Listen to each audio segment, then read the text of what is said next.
दोस्तों, कहानी की शुरुआत होती है जेसन नाम के लड़के से, जो कि एक सोशल मीडिया पर्सनालिटी है। और जेसन को सिंगिंग करना काफी अच्छा लगता है और इसकी सोशल मीडिया पर बहुत सी वीडियोस भी अपलोड है। जेसन की एक बहन भी है, जोई। इन दोनों को parents Saint Adeline Catholic school में छोड़ने के लिए आते हैं। और यहीं पर हम सारा नाम की एक लड़की को भी देखते हैं, जो कि जेसन को पसंद करती थी और जोई की रूममेट थी।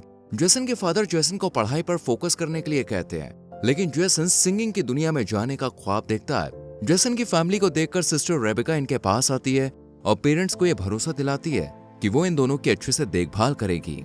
इसके बाद रेबेका नई टीचर सोफिया से मिलने जाती है, जिसका आज स्कूल में फर्स्ट डे था। रेबेका सोफिया को टीचर के सभी रूल्स बताती है और साथ ही मेकअप ना करने के लिए भी कहती है। ये सुनकर सोफिया तुरंत ही अपनी लिपस्टिक हटा देती है। जब रेबेका सोफिया को स्कूल दिखाती है तो तभी इन्हें रास्ते में जेसन मिल जाता है, जिसे देखकर सोफिया जेसन से इम्प्रेस हो जाती है और जेसन को ही देखती रहती है। इसके बाद सोफिया अपने कमरे में आकर अपना लैपटॉप ऑन करती है और जेसन की वीडियोस देखने लगती है। साथ ही जेसन को किस भी करती है। इससे हम ये जान पाते हैं कि सोफिया जेसन को पहले से जानती है। अगले दिन सोफिया क्लास अटेंड करने जाती है और जब वो स्टूडेंट्स को अपना इंट्रो दे रही थी, तब वो देखती है कि जेसन सारा के साथ बिजी है। ये देखकर सोफिया गुस्से में सारा को जेसन से दूर बैठा देती है। कैथोलिक स्कूल में टीचर किसी भी स्टूडेंट के साथ ऐसा रूड बिहेव नहीं करती थी, इसलिए जोई को ये अजीब लगता है। शक तो जोई का तब और बढ़ जाता है जब सोफिया बिना प्रेयर के पढ़ाना शुरू कर देती है। ये देखकर जोई सोफिया को प्रेयर कराने के लिए कहती है, जिस पर सोफिया खुद प्रेयर करने के बजाय जोई से प्रेयर कराती है। लेकिन अब भी सोफिया प्रेयर नहीं करती। जब ये बात जोई जेसन को बताती है तो वो ज्यादा इस बात पर ध्यान नहीं देता, क्योंकि इस टाइम जेसन सारा को मैसेज कर रहा था। स्कूल के बाद सोफिया जेसन के पास आकर सारा के बारे में पूछने लगती है और जेसन बताता है कि हम सिर्फ दोस्त हैं। ये सुनकर सोफिया को बहुत अच्छा लगता है। लेकिन जब अगली सुबह सोफिया जेसन और सारा को किस करते हुए देखती है तो उसे बहुत गुस्सा आता है और सोफिया जेसन को क्लास में भेजकर सारा को डांटने लगती है। लेकिन सारा कहती है कि मेरे फादर स्कूल को फंड देते हैं, इसलिए तुम मुझे कुछ नहीं कह सकती। लेकिन सोफिया को तो इससे कोई फर्क ही नहीं पड़ता। और क्लास खत्म होने के बाद सोफिया जेसन से बात भी करती है और कहती है कि तुमने मुझसे झूठ क्यों बोला कि सारा तुम्हारी गर्लफ्रेंड नहीं है। जेसन कोई जवाब नहीं देता। सोफिया जेसन को अपने चेम्बर में मिलने के लिए बुलाती है और जब जेसन वहां पे आता है तो सोफिया अंदर बिना दरवाजा लॉक किए बॉडी को मॉइस्चराइज कर रही होती है। सोफिया को इन छोटे छोटे कपड़ों में देखकर कुछ देर के लिए जेसन होश खो बैठता है, लेकिन फिर यहाँ से चला जाता है। और ये सब सोफिया ने जानबूझकर किया था। लेकिन जेसन के चले जाने से सोफिया को काफी बुरा लगता है। अगली सुबह जब सोफिया जेसन से पूछती है कि तुम मेरे चैम्बर में क्यों नहीं आए, तो जेसन कहता है कि मैं भूल गया। जेसन और जोई को स्कूल आए 1 हफ्ता गुजर चुका था, इसलिए इनके पेरेंट्स इन्हें वीकेंड पर घर ले जाते हैं।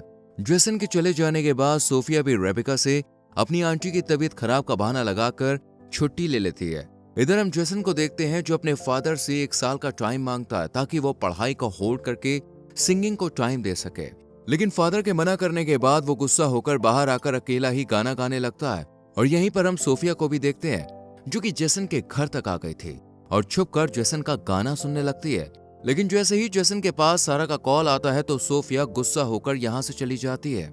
सोफिया जेसन और सारा को अलग करना चाहती थी, इसलिए वो रात को जोई और सारा के रूम में जाती है और सारा की बुक के फर्स्ट पेज में ड्रग्स रख देती है।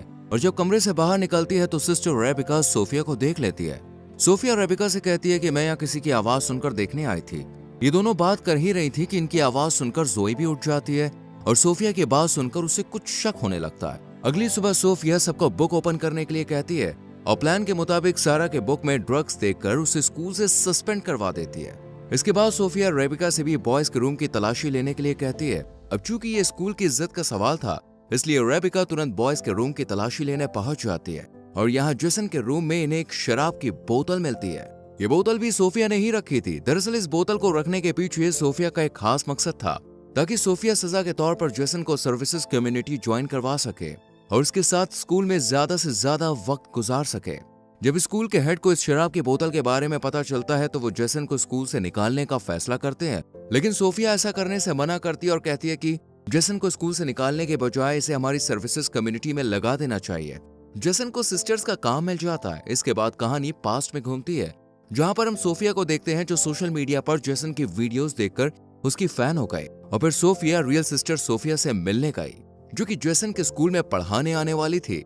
लेकिन स्कूल आने से पहले सोफिया ने उसे मार दिया और उसके डॉक्यूमेंट्स बदलकर उसकी सिस्टर की यूनिफॉर्म पहनकर खुद सोफिया बनकर स्कूल पहुंच गई। और फिर कहानी प्रेजेंट में घूमती है, जहां जेसन स्कूल में काम कर रहा था। सोफिया भी इसकी हेल्प के बहाने से इसके पास चली आती है और यहाँ सोफिया जेसन का ध्यान अपनी तरफ खींचने के लिए शर्ट के बटन खोल लेती है। ये सब जोई भी देख रही होती है।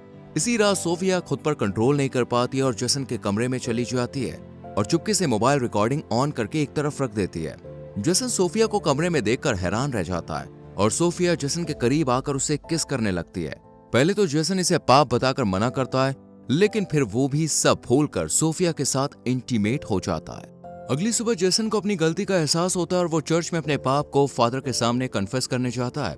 लेकिन यहाँ फादर की जगह सोफिया होती है, जो कि जेसन की गोद में आकर बैठ जाती है और जेसन को किस करती हुई उसके साथ इंटीमेट हो जाती है।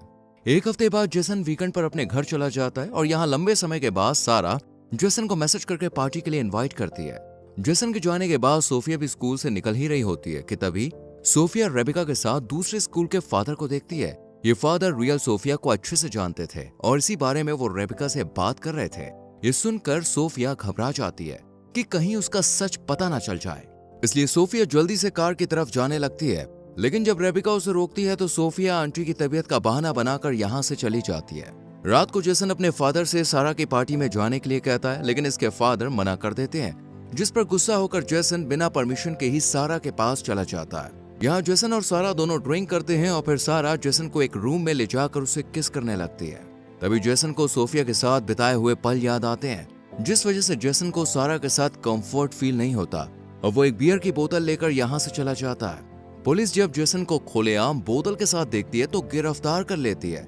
लेकिन तभी यहाँ पर सोफिया आ जाती है और पुलिस से कहती है कि जेसन मेंटली काफी डिस्टर्ब है और पुलिस को अपनी बातों में उलझाकर जेसन को बचा लेती है। जेसन सोफिया को बताता है कि मैं ड्रंक होकर घर नहीं जा सकता हूँ। ये सुनकर सोफिया जेसन को होटल ले जाती है और दोनों एक रूम में चले जाते हैं। वहीं दूसरी तरफ हम जेसन के पेरेंट्स को देखते हैं। जेसन की माँ जेसन के फादर को समझाती है कि हमें जेसन के इंटरेस्ट को नहीं दबाना चाहिए, हमें उसे एक मौका देना चाहिए। जेसन के फादर भी इसके लिए राजी हो जाते हैं। इधर सोफिया जेसन के सामने कपड़े चेंज करती है। यहाँ जेसन को समझ आ जाता है कि सोफिया उस पर नजर रख रही है, इसलिए जेसन सोफिया पर गुस्सा करता है और दोबारा इंटीमेट होने से भी मना कर देता है और सोफिया को अकेला छोड़कर बाहर आ जाता है। जेसन के फादर जेसन को ढूंढते हुए उसके पास आ जाते हैं और अपनी गलती के लिए उससे सॉरी बोलते हैं, साथ ही सिंगिंग में आगे बढ़ने के लिए भी कहते हैं। ये सुनकर जेसन भी अपने फादर के गले लग जाता है। अगले दिन जेसन और जोई जब स्कूल जा रहे होते हैं तो इनके घर के बाहर हम सोफिया को भी देखते हैं। सोफिया इन्हें जाता हुआ देखकर खुद भी यहाँ से चली जाती है, लेकिन जोई इसकी कार को देख लेती है और स्कूल आकर जोई उस कार को ढूंढकर नंबर उतार लेती है। और जब इस कार के नंबर के बारे में जांच पड़ताल की जाती है तो पता चलता है कि ये सोफिया के नाम से ही रजिस्टर्ड है। ये देखकर जोई को समझ में आ जाता है कि सुबह घर के बाहर कोई और नहीं बल्कि सोफिया ही थी। इधर जेसन अपने कमरे में जाकर देखता है कि सोफिया बेहोश पड़ी है, इसलिए जेसन सोफिया को माउथ टू माउथ ऑक्सीजन देता है और सोफिया को होश आ जाता है। सोफिया का ये ड्रामा देखकर जेसन इस पर काफी गुस्सा करता है। जेसन जब हेड से सोफिया की शिकायत करने के लिए कहता है तो सोफिया इसे ब्लैकमेल करती है और इन दोनों के बीच जो कुछ भी हुआ उसे सबके सामने लाने की बात कहती है, जिससे जेसन डर जाता है। अगले सीन में हम देखते हैं कि रेबिका सारा को फिर से क्लास में ले आती है। ये देखकर सोफिया रेबिका पर गुस्सा होती है, लेकिन रेबिका सोफिया को ही डांट कर यहाँ से चली जाती है।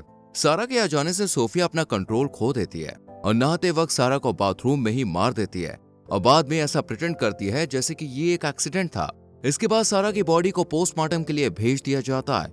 जोई को यह सब काफी अजीब लग रहा था। जेसन सोफिया के पास जाकर इस मौत के पीछे उसको दोषी ठहराता है, लेकिन सोफिया मना कर देती है और जेसन को ब्लैकमेल करती हुई उसे इंटीमेट वीडियो दिखाती है और कहती है कि तुमने सारा के लिए जुबान खोली तो मैं ये MMS लीक कर दूंगी।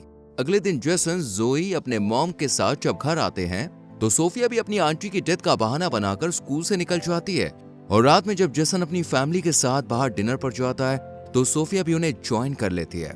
इधर रेबिका को पता चल जाता है कि सोफिया की कोई आंटी नहीं है। वहीं जेसन भी जोई को सब सच बता देता है और फिर ये दोनों रियल सोफिया के बारे में पता करने की कोशिश करते हैं। इधर रेबिका सोफिया को बताती है कि मुझे सब पता चल गया, तुम असली सोफिया नहीं हो। इस सच को बताने के लिए रेबिका स्कूल के हेड के पास जा ही रही होती है कि सोफिया रेबिका के सर पर अटैक कर देती है।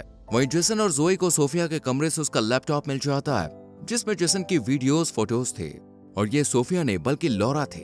ये लैपटॉप लेकर ये दोनों चर्च में रेबिका को सब सच बताने जाते हैं और तभी यहाँ सोफिया आ जाती है और हम सोफिया को देखकर समझ पाते हैं कि ये एक साइको है। इसलिए सोफिया कहती है कि तुमने सारे गाने मेरे लिए गाए, तुम मुझसे प्यार करते हो।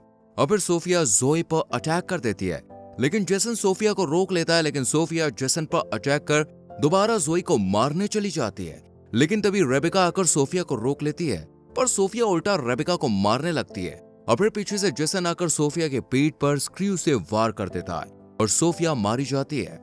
और लास्ट में हम जेसन के फादर को देखते हैं, जिन्होंने जोई को कार और जेसन को गिटार गिफ्ट किया था। और इसी के साथ यह मूवी यहीं खत्म हो जाती है।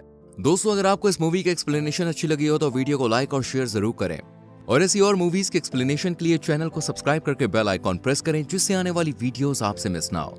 मिलते हैं आपसे अगली वीडियो में। Till then, bye bye, take care.